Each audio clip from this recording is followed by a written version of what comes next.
Hello, everybody. Welcome in. We're just going to give everyone a minute or two to join before we get started.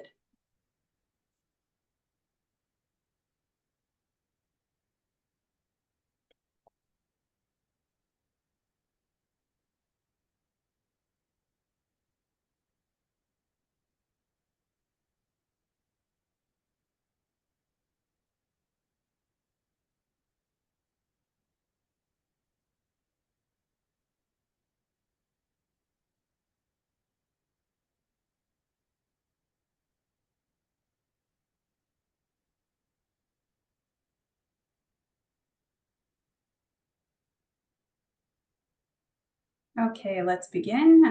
We'll let people continue to join in as the time goes on here. So just want to say hello and welcome everybody. Thank you so much for joining us today.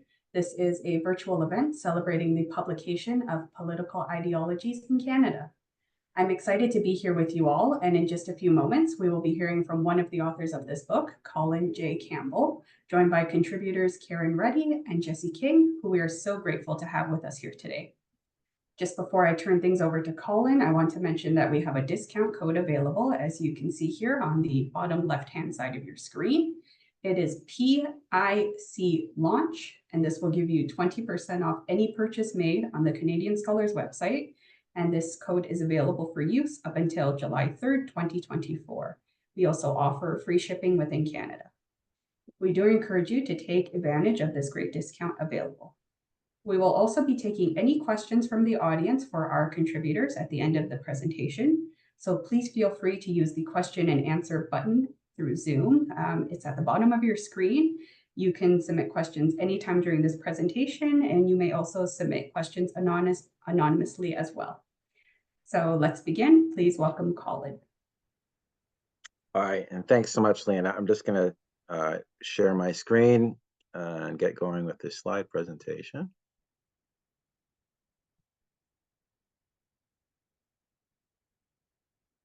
And I hope that's visible to everyone. Thanks, Leanna, and welcome to everyone to this book launch. I'm so pleased today I'll give a little introduction to the book, but then we're going to hear from both of the new contributors, or the contributors to this volume, who are newly part of this, if we think of it as a longer term project, or a project with long origins. The origins of this book, I suppose, go back to 1974, the first edition of the predecessor volume to this book. And so actually I wanted to start just by sending out thanks, particularly on behalf of myself and my dad, to Bill Christian for the contribution that he has made to this ongoing work, and in particular, a lot of the historical research that has been done over the years. So I'm just going to say something about if I could say, the core of the book, or the sort of the idea of the book. It's a little bit about how it's changed, or actually more about how it's remained the same, or what's the core, has been the core, and still is the core of this book, Political Ideologies in Canada, before explaining something about what there is besides the core. And I put core in quotes here because to say that what I'm about to talk about is the core of the book, well, it's where it starts, but that word core has all kinds of connotations, more important or more central, and it's not really as simple as that. But here's the table of contents of the book, and you can see that there are two parts to the book. And as I said, part one concerns the core traditional ideologies. I like to put both core and traditional in quotes there. And then the second part of the book we call new ideological currents. There's a different division of the ideological spectrum, an analysis of different parts of it. So the core of the book, which was really where the earliest editions of the predecessor to this book began, is I put four kind of key texts here that more or less revolve around something like what we call, or have called, the Hartz-Horowitz thesis. And I've included a couple of books from Louis Hartz here, and Gad Horowitz's Canadian Labor and Politics, also C.B. McPherson's Political Theory of Possessive Individualism. These were the kind of the texts that were in the air when the book was first conceived in the 1970s. And I think that what we've tried to do with this edition of this new version of the book is to carry forward and it's selectively edit, but carry forward what remains true of this core formulation. So these, if you look again at the table of contents, we have 2 chapters covering each of these ideologies of conservatism, liberalism, and socialism. We actually start, you may have noticed, with liberalism and rather than conservatism. And it's something that the earlier editions or versions of this book did as well. And it's because we feel that the average reader of this text likely is going to be beginning from more or less liberal or liberal-ish ideological ideas themselves. So we sort of think about starting where, in a sense, the demographic majority might be resting. Say a traditional conversation about political economic justice. That, in a sense, that's what the Hartz-Horowitz model, as it's applied in this book, really is. And I can explain that, kind of summarize each set of chapters by the most general ideological idea, ideological framework that they work with. So conservatism, we could say, by the definition that this book works by, says about political and economic justice, we could formulate it as a phrase, to and from each according to their given place in the collective whole. So traditional conservatism is hierarchical and collective in the Hartz-Horowitz thesis. And so we're talking here especially or particularly about the medieval heritage, the pre-modern heritage, and societies that were class divided in a very explicit way. We could almost say caste divided, although that word isn't usually used in Western history, although there might be a lot of important parallels there.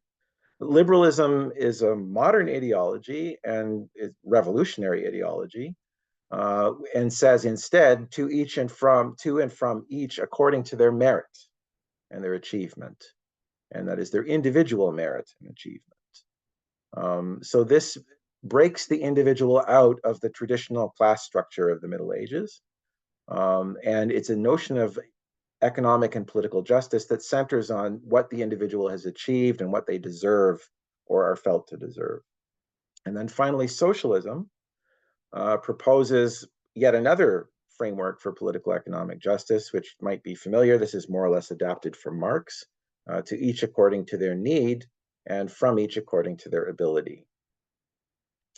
The fruitfulness or the liveliness of Hartz-Horowitz still today, is, I think I would put it in terms of the way it has a kind of take on ideological diversity, which is interesting because I suppose the Hartz-Horowitz model in its core is more or less a socialist model or a social democratic model, but it also was a model of politics that looked at how conservatism and liberalism work with socialism in a society. And I guess its most sort of, most provocative or most lasting claim that Hartz himself made was that in the United States, because the conservative heritage, as in the medieval conservative heritage, was gone, was evacuated after the American Revolution, for that very reason, Hartz said socialism has always had a hard time in the United States because liberalism has been so absolutely dominant. And the Hartz-Horowitz model says that there's a kind of dialectical alchemy where the collectivism of conservatism, traditional European conservatism, when it meets in a conflictual way with liberalism, that socialism springs as a kind of higher order idea from that, which would reconcile the collective and the individual claims in a way that, from a socialist point of view, neither conservatism nor liberalism has ever really been able to do.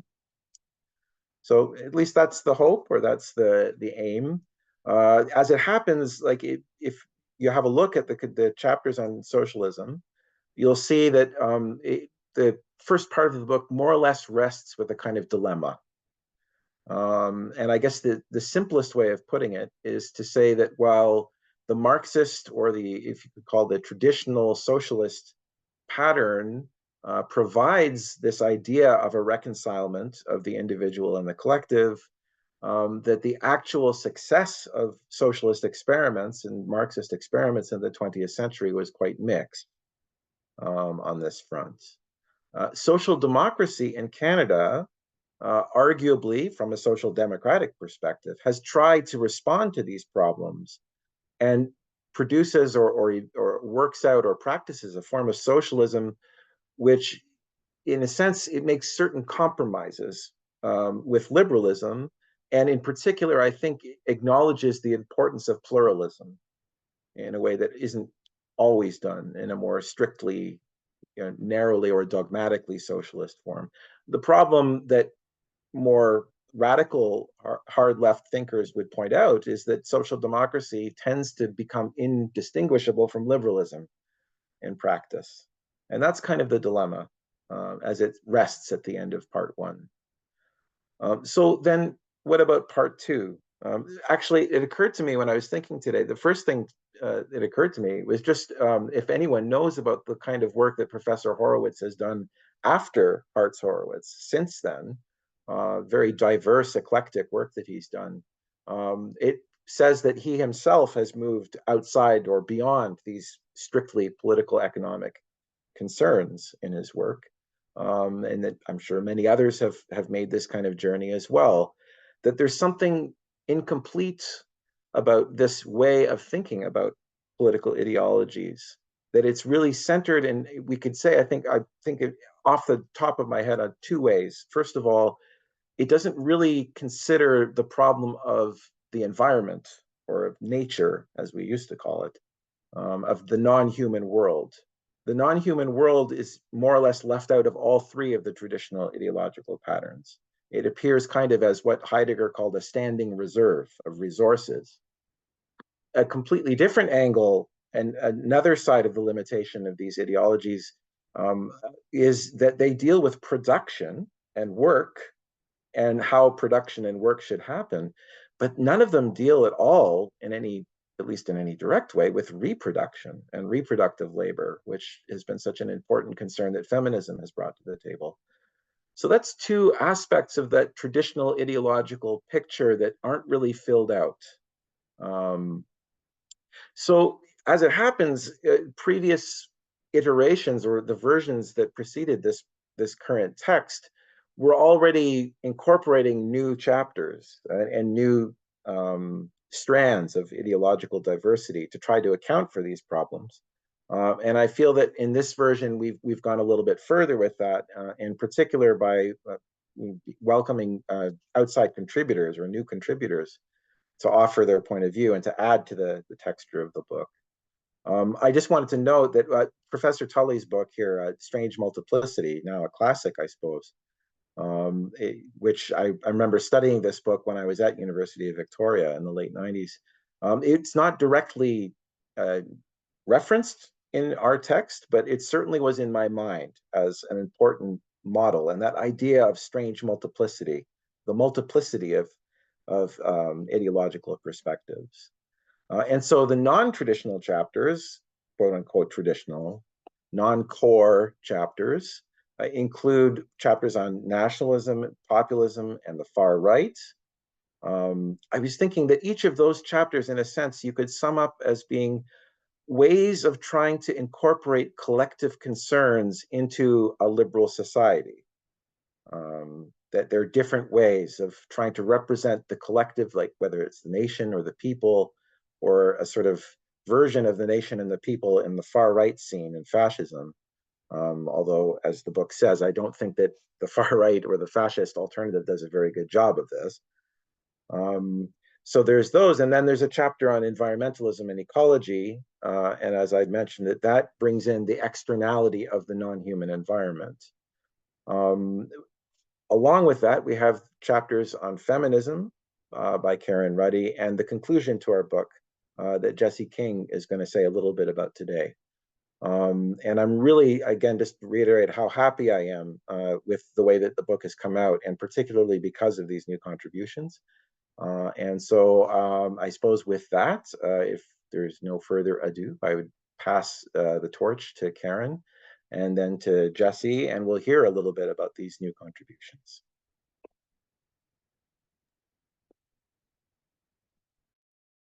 Thank you, Colin. I'll just share my screen now. Pull up my slides.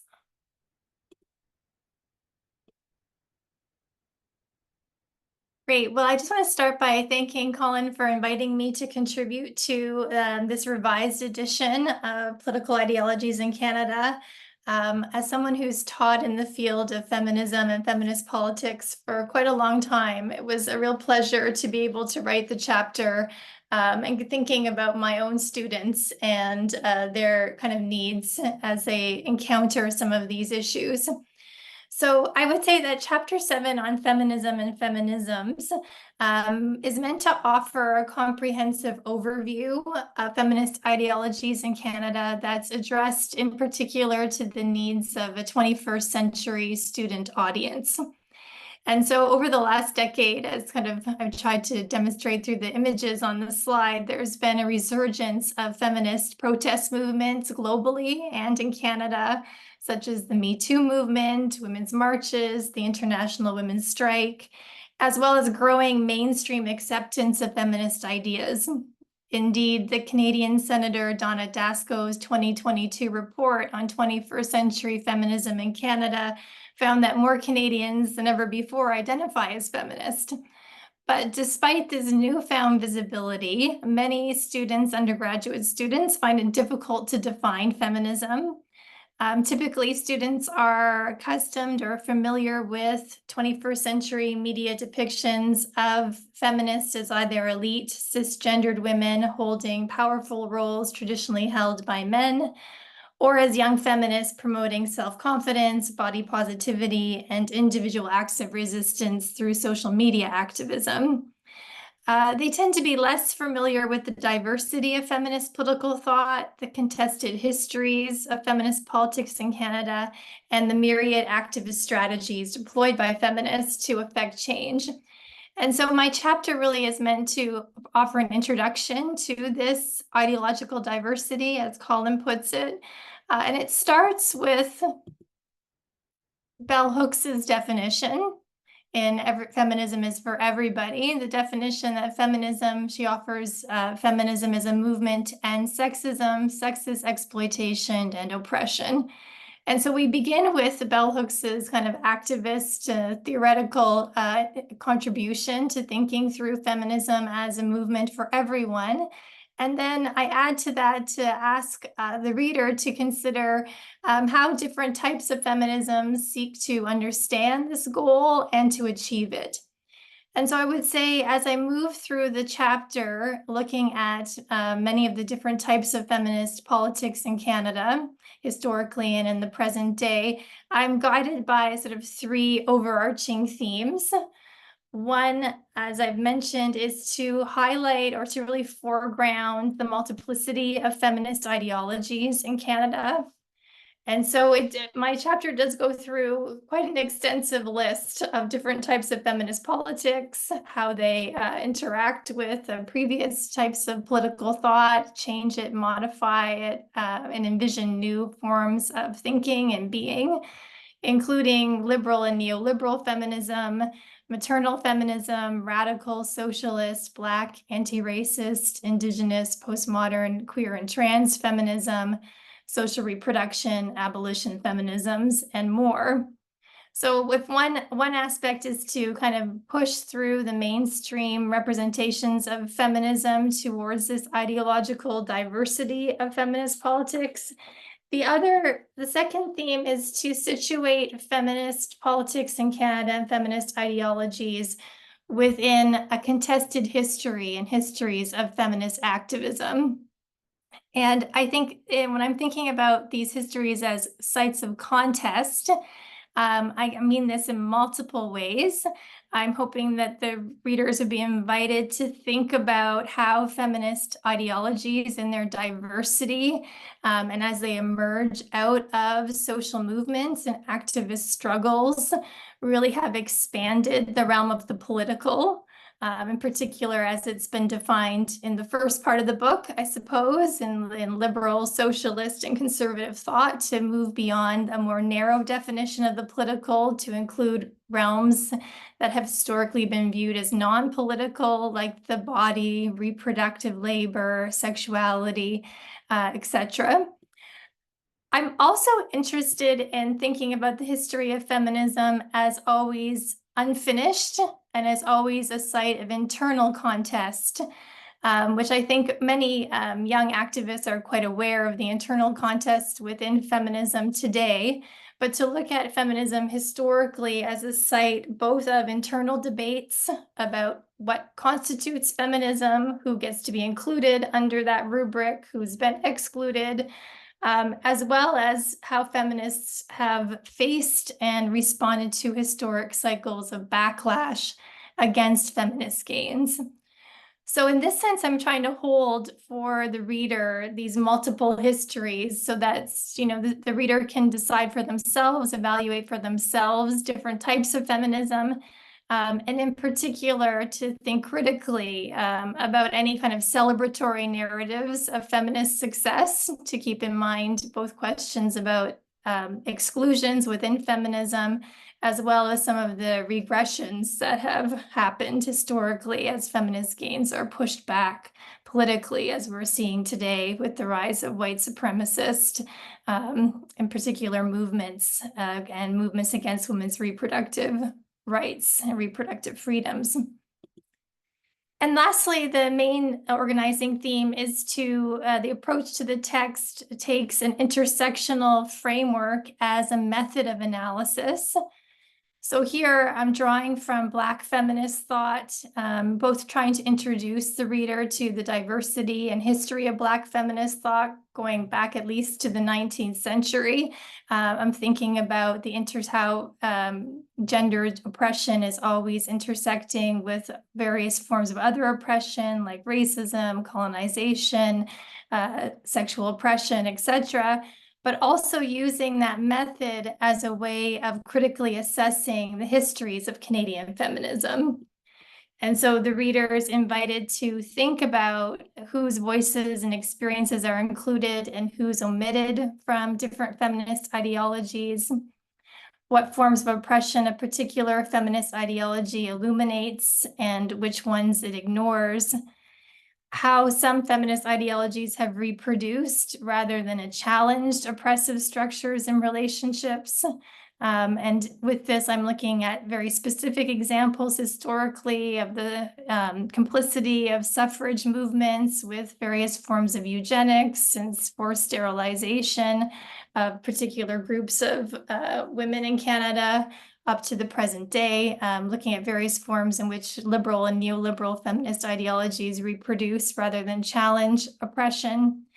And lastly, how those who have typically been excluded from mainstream feminism has developed new visions of social transformation. So I'll end it there, and I'm happy now to hand this over to Professor Jessie King to talk about their contribution in the conclusion to the text.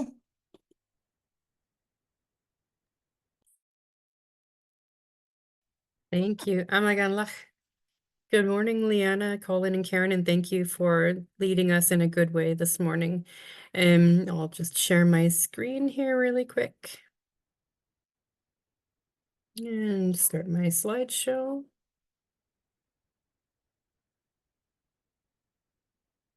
All right, hopefully that looks okay on your end.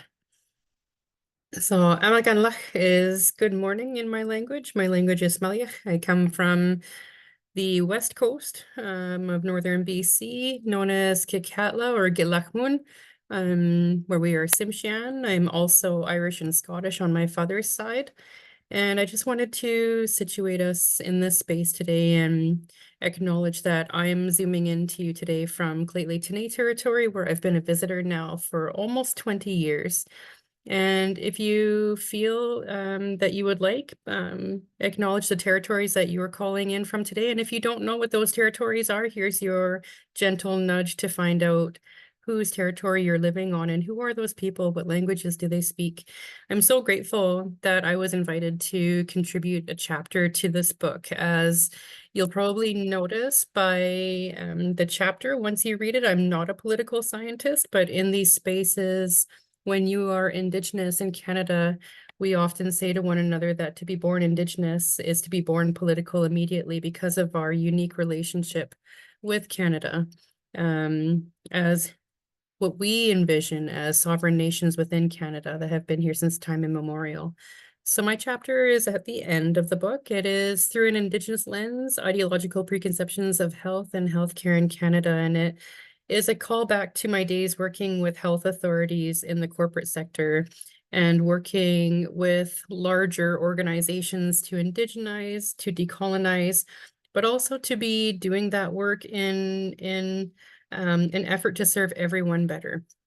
And so with that, I just want to say at first, Indoikshan Adat Luam Guru, which means thank you, and my heart is happy to join you today. And I hold my hands up to your elders, your knowledge holders, your matriarchs, your youth, and those yet to come, wherever you may come from.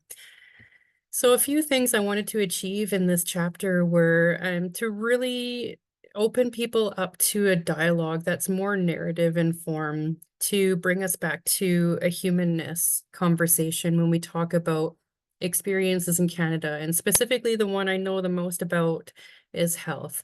So I've titled this as Hold Space, Keep the Space. So looking at, firstly, ethical space in the chapter, talking about where this concept comes from, how it operates in not only its origins in legal spheres, but now how it's being applied to Indigenous spaces, welcoming people in to really interrogate how we think about one another and how that influences our interactions. Second, moving into Atuaptamunk, which is two-eyed seeing. And I would really like to hold my hands up to Albert and Merdina Marshall, who are two Mi'kmaq elders that developed this idea of two-eyed seeing, walking in two worlds, bringing the best of both of those worlds together for the betterment of everyone. And finally, as you'll see in the chapter, storytelling and teaching and relating to one another, the best way to learn something is to be brought into it. So I do started the chapter with a personal narrative.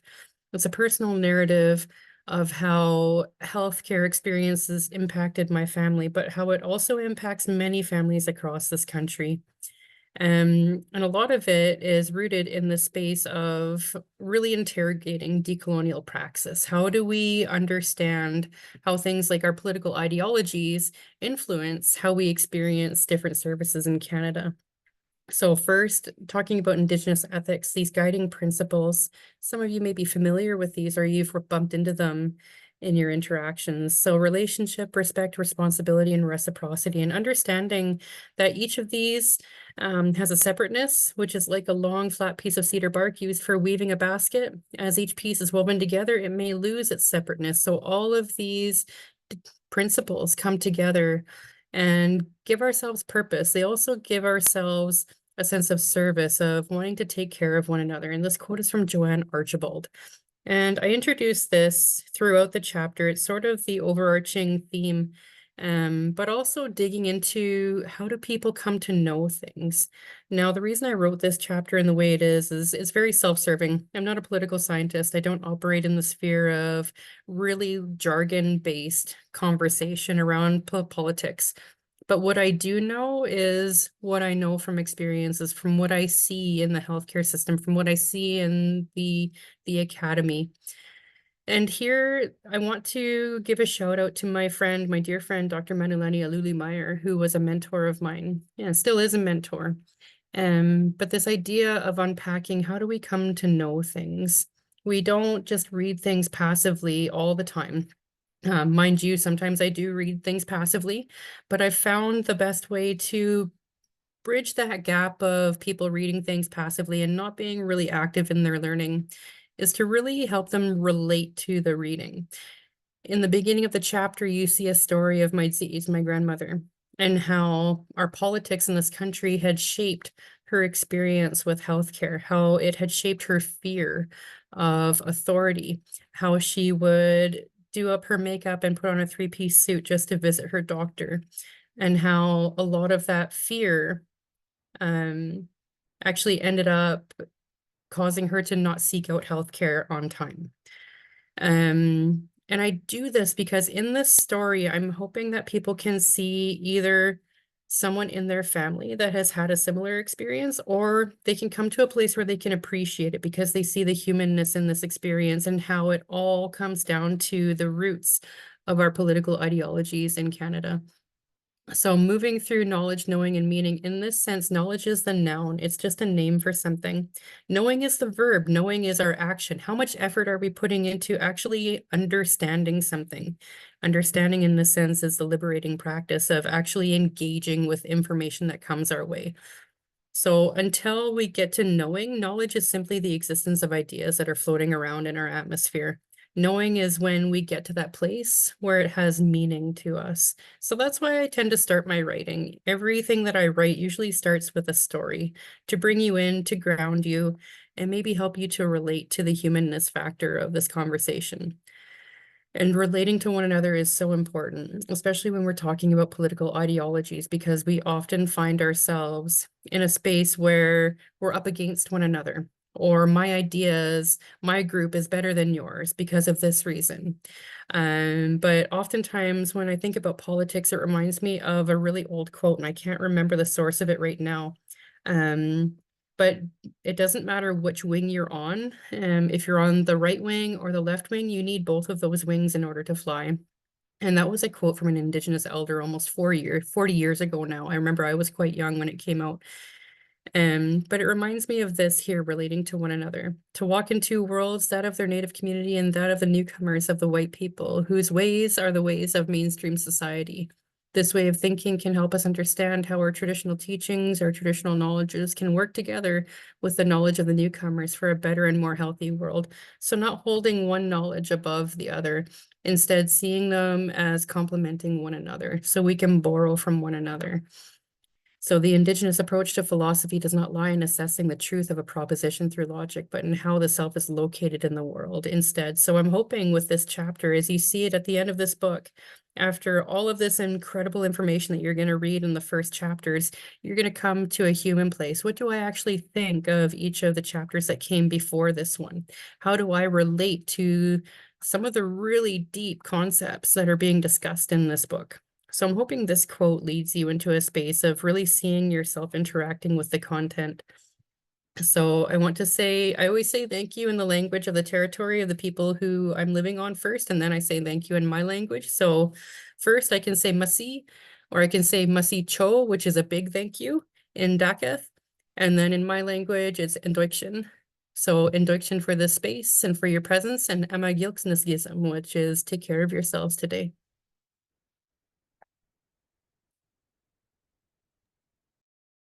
Thank you so much, everyone, for your wonderful presentations. At this point, we're going to open up the question and answer period. So just as a reminder, at the bottom of your screen, you should see a Q&A button. Please feel free to enter any questions you may have for our contributors here. No question is too big or too small. And we will answer anything that comes in. You can also submit questions anonymously as well, if you prefer to do so. We'll just give people a minute or two to think of some questions and submit them in. Yeah.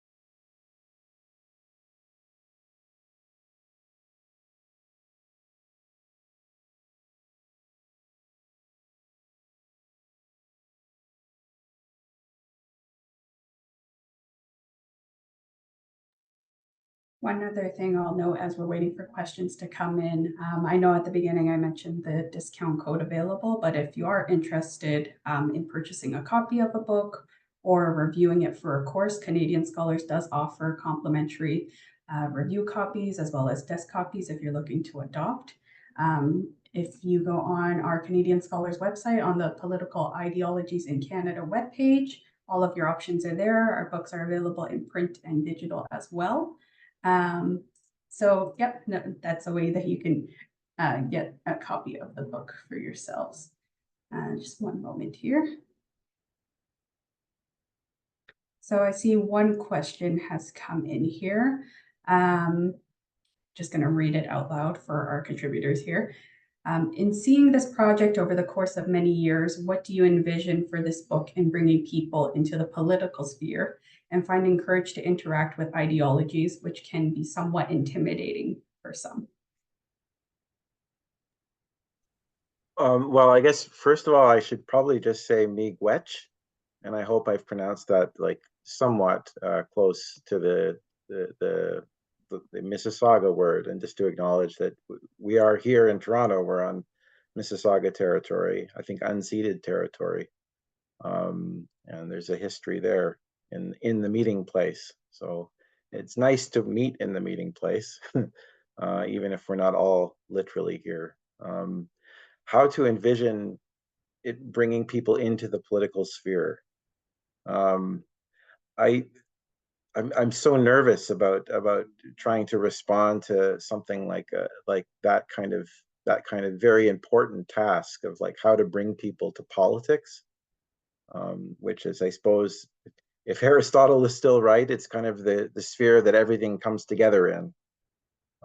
And so we come together in the meeting place and we have to work out these things. And I guess what I would say is I'm nervous because precisely at this time, there are so many very strident and very, I would even say, violent demands for people to get involved in politics. And I'm looking south of the border here in the election that's coming up. And so there's all kinds of very negative ways that people are drawn into politics in conflictual ways. So I guess I would hope, and I hope that working all of us as authors of this book, authors in this book, that we are doing something to bring people in a different way, to show a different way of thinking about politics, a way that, for example, it comes right to mind of empathizing with someone's grandmother, and thinking about one's own grandmother, maybe, or one's own family, and thinking about maybe even about across political differences, thinking about those kinds of relationships and really putting yourself in there the way you would be with your grandma, I guess, the way I remember being with my granny, and that, you know, that responsibility that's there and the importance of those relationships.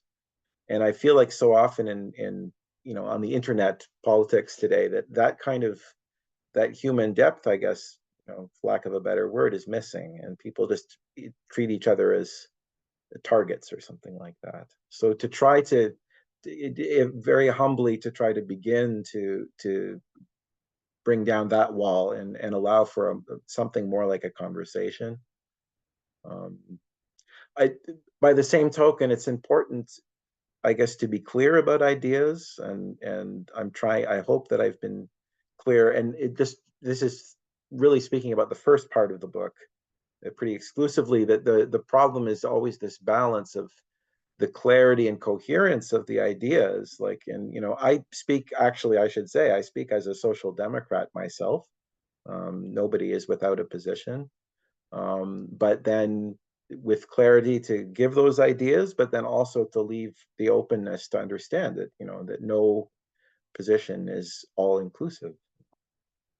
I hope that's something of an answer to this great question.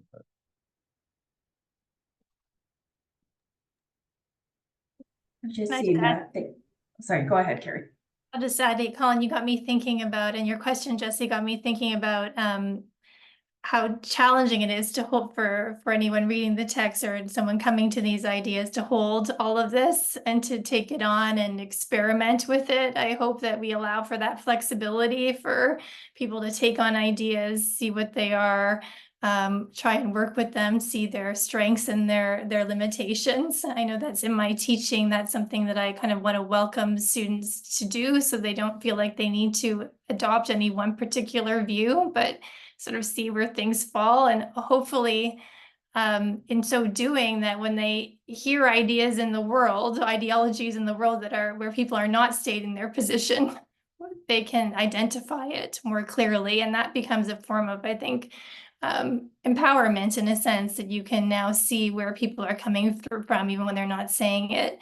And it made me think of something that's very challenging coming out of your text, Jesse, is this idea of holding both philosophies together, right? The philosophy of the settler, which can be harmful and damaging, right? And then as well, and dispossessing, and alongside Indigenous philosophy. So I was wondering how you navigate that in terms of your own thinking, by holding those two ways of thinking together. Yeah. Wow, that's an amazing question. I see we've got a few happening in the question and answer period too, so I'll try to keep it brief.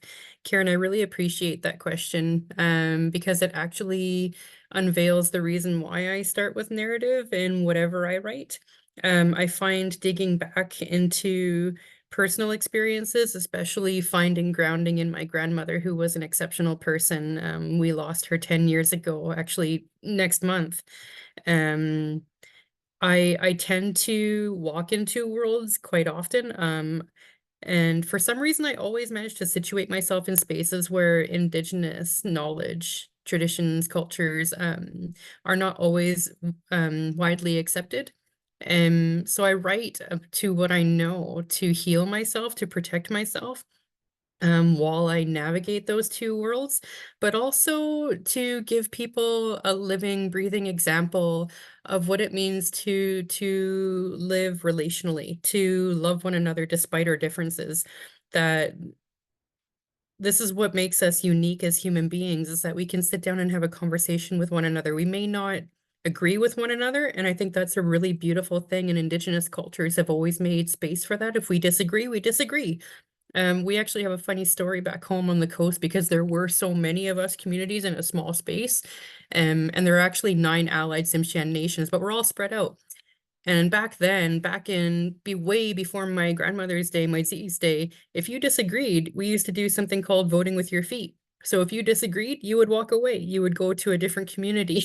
And it wasn't a sign of disrespect. It was just to say, you know what, this isn't really fitting for me right now, and that's okay. So I'm going to be amongst people who are going in the direction that I want to go in.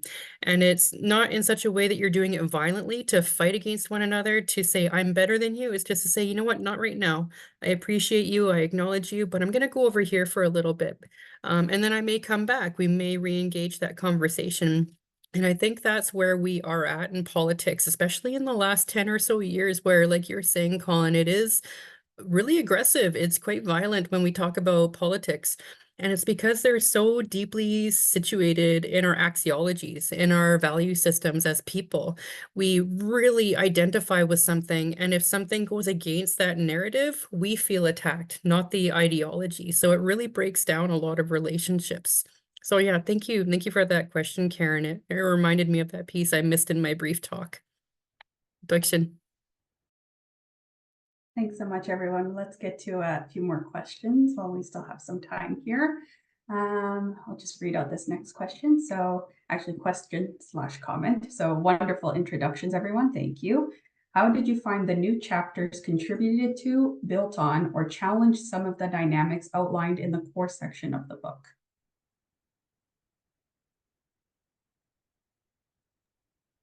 Is this one for me or for anyone? For me, I suppose for me.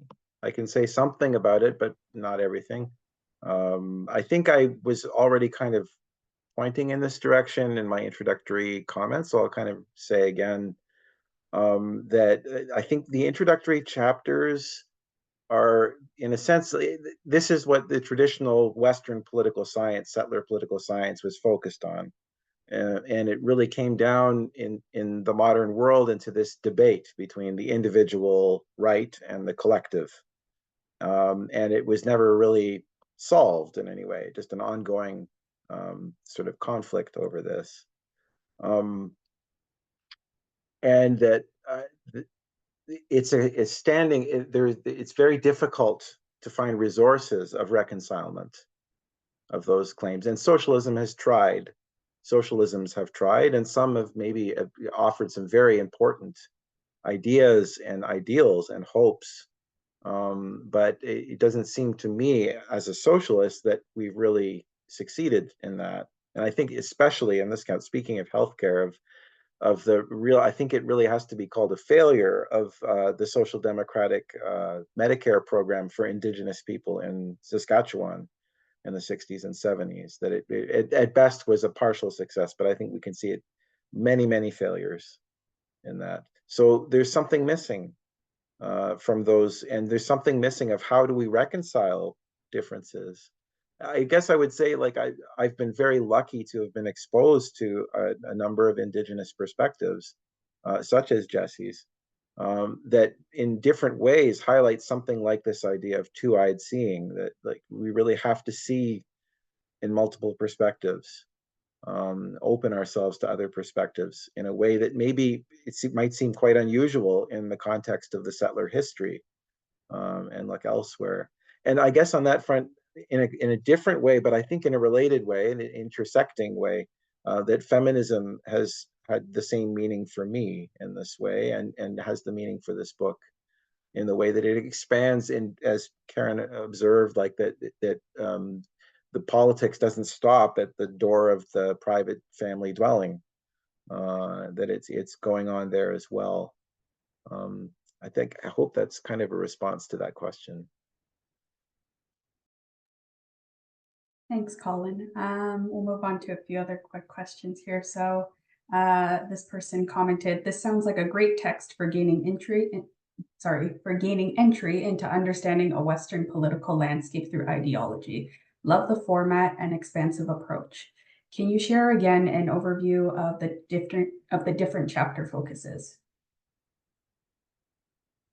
I can just share my I'll share my slide again of that, and this is the sorry, yeah, so this is the table of contents.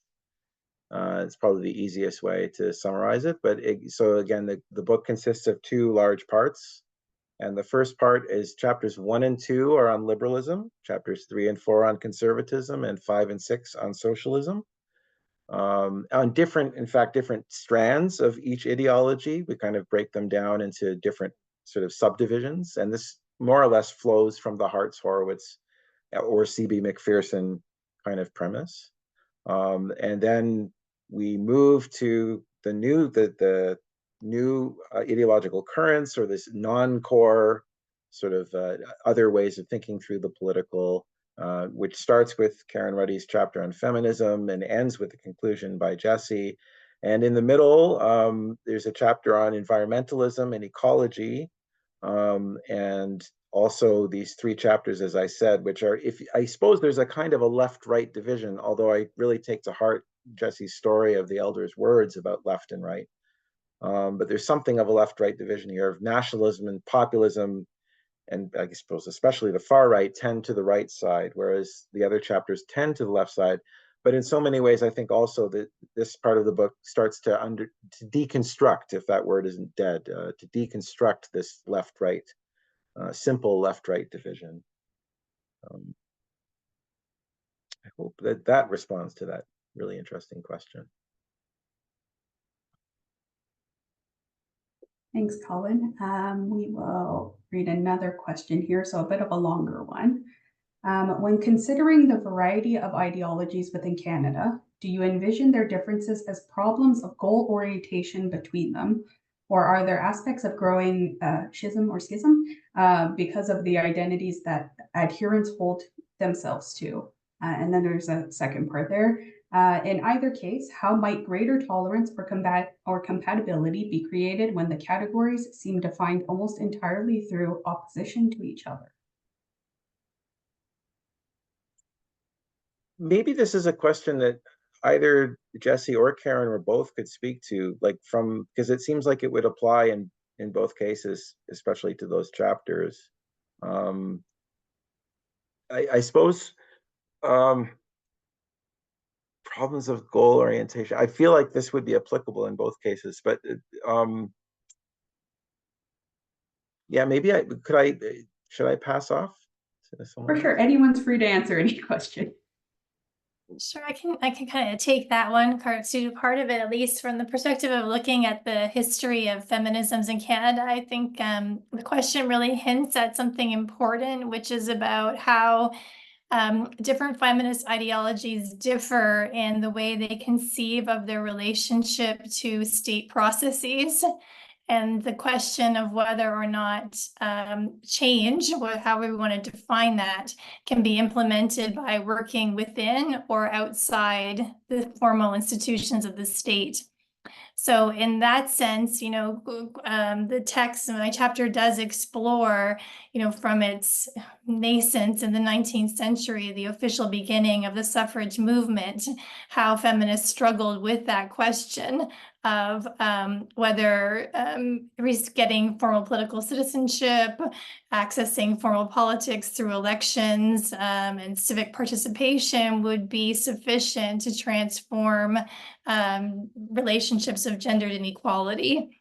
And throughout the history of feminism up to the present day, that's the debate. When we look today at CEOs like Sheryl Sandberg and the lean-in ideology of neoliberal feminism, of the goal of trying to get access to what's already on offer within neoliberal forms of governance, in contrast to the more radical in the sense of really looking at the roots of transformation that we get from the social movements of the present day, like the International Women's Strike, socialist movement that are influenced by international socialism, abolition feminism, that are asking questions about incarceration and rethinking, relationships of coloniality and anti-Blackness. So I think, yes, those questions are ones that do define the differences between the ideologies in terms of the history of feminism.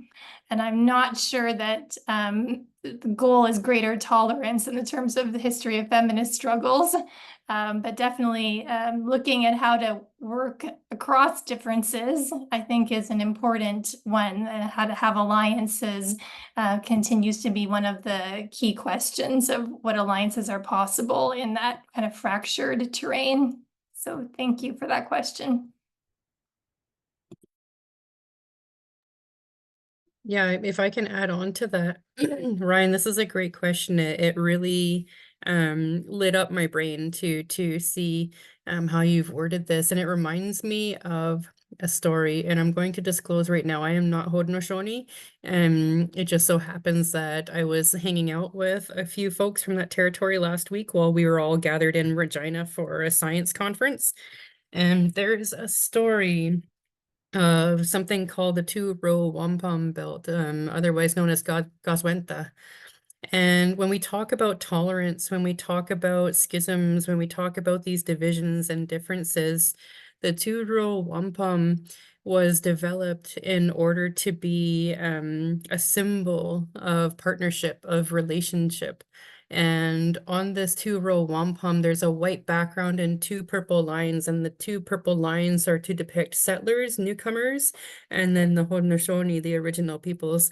And the reason that was developed was to acknowledge those really important differences between those groups of people, to say this is what they believe, these are some of the things that guide their epistemologies and their ways of understanding the world, their ontologies, here are some of their values. We acknowledge them, we see them, we hear them, we respect them. They may not be ours, but as long as we remain in each of our canoes, we don't cross one another's paths, or people aren't jumping onto a different canoe, you're traveling down the same river, unimposing, but still respectfully acknowledging the existence of one another. That's the agreement. And I think when we talk about differences, when it comes to political ideologies, that's something that we've forgotten how to do. We've found ways to so dramatically associate with only one that sometimes we forget the existence of the other, or remember, or when we are exposed to the existence of the other, we get into defense mode. And when we get into defense mode, suddenly we're blind and we're deaf to other ways of seeing and understanding the world. So Ryan, I just wanted to thank you for that question, because I think it's really important, and it also highlights the significance of this book. The fact that we're really articulating, Colin has put together this really articulate collection of political ideologies to give you an idea, a really deep understanding of each side by side with one another, which is very rare in society. We don't necessarily see a lot of textbooks that do this in such a gentle and kind way. Thanks so much, Jesse and Karen. So just for our last question here, this is actually a great segue to the end of our presentation for the day. There's a question that came in about ordering information as well as the discount code. So just give me a moment here and I'll reshare my screen. Okay. Just want to remind everyone that there is a discount code available. It is PIC launch. This code is good for 20% off any purchase you make on the Canadian Scholars website up until July 3rd, 2024. We also offer free shipping within Canada. If you are an instructor who is considering political ideologies in Canada for your course adoption, there is also a request a review copy button on the book's webpage as well. We offer free review and desk copies in both print and digital formats. So that's an available option too. Just want to say thank you so much to everyone for attending today's webinar, and a special thanks to our contributors. I know they've been working hard. I know they've been working hard on their presentations in the coming weeks. I just want to say thank you so much again. After this presentation, I can also share our authors and contributors emails if you have any questions. I know that they provide that in their slides, and also the event today is being recorded, so that will be distributed to everyone as well. So again, thank you so much, everyone. I hope you enjoy the rest of your day. Thank you, Miigwech.